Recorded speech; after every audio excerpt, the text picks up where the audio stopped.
Olá, senhor. Olá, senhorita. Agora vamos trabalhar um outro conceito dentro da área de eletrostática, que é o trabalho da força elétrica. Aqui está o exemplo que nós utilizamos em aulas anteriores para poder explicar o movimento de uma partícula numa região de campo elétrico uniforme.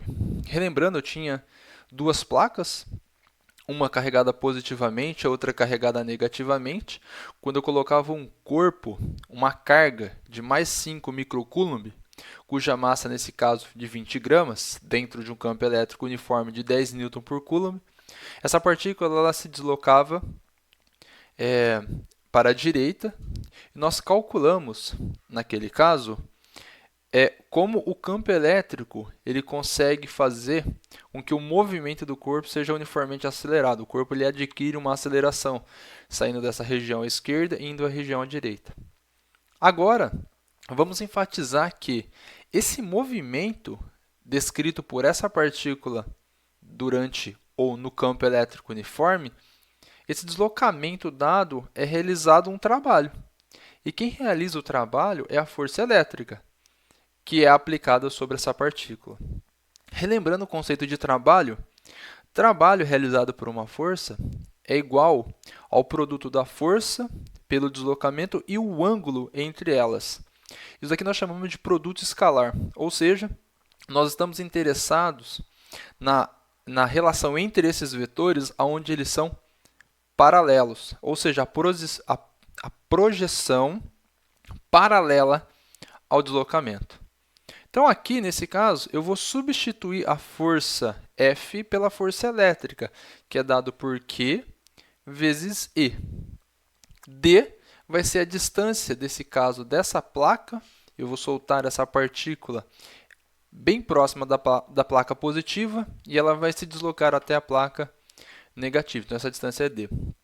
E o ângulo? O ângulo estou assumindo que é um ângulo de 0 grau, porque tanto o deslocamento quanto a força elétrica elas são paralelas vetorialmente. Então, nós temos que o trabalho realizado pela força elétrica será a carga, 5 vezes 10 a menos 6, o campo elétrico uniforme, 10 newton por coulomb, e a distância entre essa placa aqui D, que eu assumi agora que vale 5 milímetros. Tenho que deixar no Sistema Internacional de Unidades 5 vezes 10 a menos 3.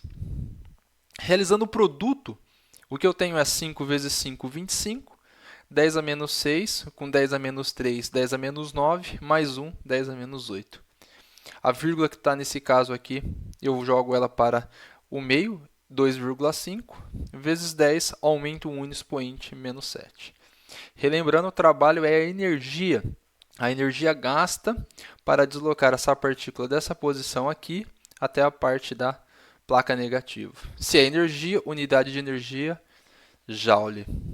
Uma definição maior sobre o trabalho realizado, imagina aqui que eu tenho um campo elétrico uniforme e eu vou deslocar a minha partícula de A para B, mas não diretamente. Eu vou até um ponto intermediário, o ponto C, e depois do ponto C eu vou até o ponto B. O trabalho realizado sobre a partícula para ela sair de A e chegar em B será o trabalho de A até C e o trabalho de C até B. E é o que eu apresento aqui. Se tivesse outros pontos intermediários, a gente poderia acrescentar. De A até C, o trabalho será igual a Q vezes o campo elétrico e a distância, nesse caso aqui, distância D1. Por que a distância é D1 e não DAC? Porque D1, essa distância aqui embaixo, é a projeção de DAC no sentido da força, que é DAC cosseno θ. DAC cosseno θ, D1, relembrando da fórmula de trabalho.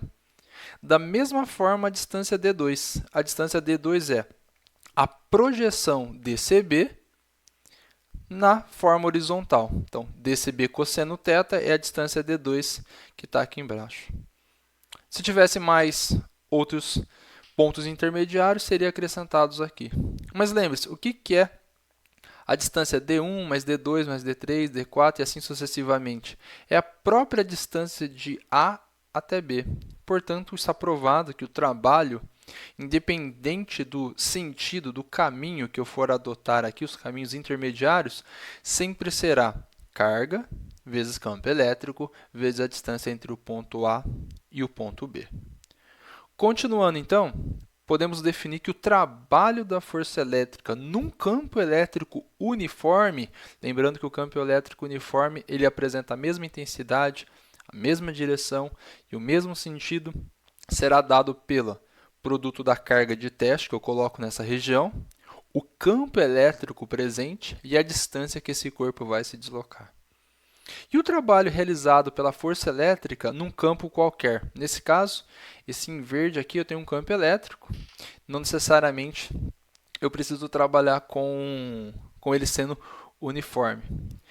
Vamos definir na próxima aula que o campo elétrico ele não depende da trajetória, como nós vimos anteriormente. Mas mais do que isso, nós dizemos que o campo elétrico é um campo conservativo. Um campo conservativo, ele cria regiões que a gente chama de potencial.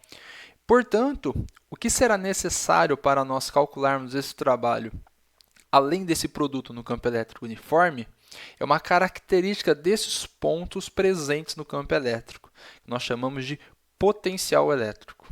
E isso daqui vamos ver na próxima aula, através de diferença de potencial.